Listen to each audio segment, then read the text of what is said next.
ফের বিপুল সমর্থন পেয়ে ক্ষমতায় তৃণমূল। 2011 থেকে আরো বড় ব্যবধানে জয় তৃণমূলের।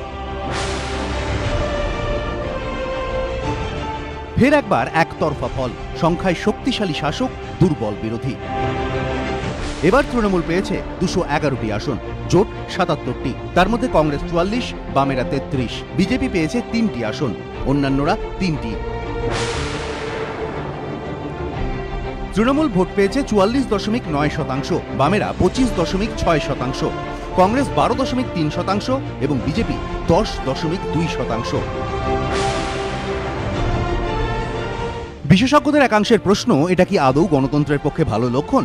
কারণ গণতন্ত্রের একটি পা যদি হয় শাসক, তো আরেকটি বিরোধী। সেক্ষেত্রে শাসকের পা অত্যন্ত শক্তিশালী আর বিরোধী পা একেবারে দুর্বল হলে সেই গণতন্ত্রের পক্ষে কি এগোনো সম্ভব? বাংলায় অবশ্য বরাবরই যে দল জিতেছে তারা জিতেছে বিপুল ভোটে, একতরফাভাবে। 1972 সালে বিপুল সমর্থন নিয়ে ক্ষমতায় এসেছিল কংগ্রেস। 1977 সালে সেই কংগ্রেসকে হারায় বামফ্রন্ট। তারপর কার্যত একতরফাভাবে জিতে তারা টানা 34 বছর রাজ্য শাসন করেছে। 1977 সালে বামেরা 231টি আসন পায়, 1982 সালে তারা পায় 238টি আসন, 1987 সালে বামেদের আসন বেড়ে হয় 251, 1991 সালে বামেরা পায় 245টি আসন, 1996 সালে 203টি এবং 2001 সালে 199টি আসন পায় বামেরা। 2006 সালে তারা পায় 235টি আসন।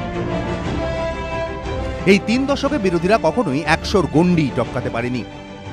1977 সালে প্রধান বিরোধী দল কংগ্রেস পেয়েছিল মাত্র 20টি আসন, 1982 সালে তারা পায় 49টি আসন, 1987-তে 40টি, 1991-এ প্রধান বিরোধী দল কংগ্রেস পেয়েছিল 43টি আসন, 1996 সালে তারা পেয়েছিল 82টি আসন, 2001 সালে প্রধান বিরোধী দল তৃণমূল পায় 60টি আসন, কংগ্রেস 26টি, 2006 সালে দুই বিরোধী দল কংগ্রেস এবং তৃণমূল মিলে পায় 51টি আসন।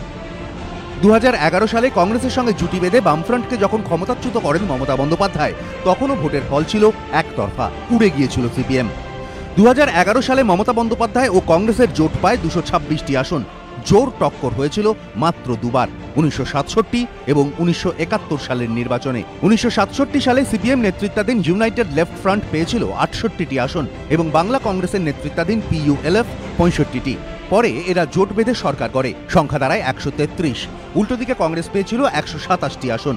1971 সালের নির্বাচনে সিপিএম নেতৃত্বাধীন ইউনাইটেড লেফট ফ্রন্ট পেয়েছিল 123টি আসন, সিপিআই নেতৃত্বাধীন ULDF 26টি এবং কংগ্রেস 105টি।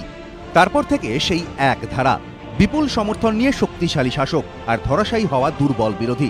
বিরোধীরা এতটা দুর্বল হলে কি তারা শাসকের ভুল ত্রুটিগুলি ধরিয়ে দেওয়ার মতো দায়িত্বপূর্ণ কাজটা ঠিকমতো করতে পারবে? আর তা করা না গেলে সেটা কি গণতন্ত্রের পক্ষে আদৌ মঙ্গলের? প্রশ্ন রাজনৈতিক মহলে। এবিপি আনন্দ।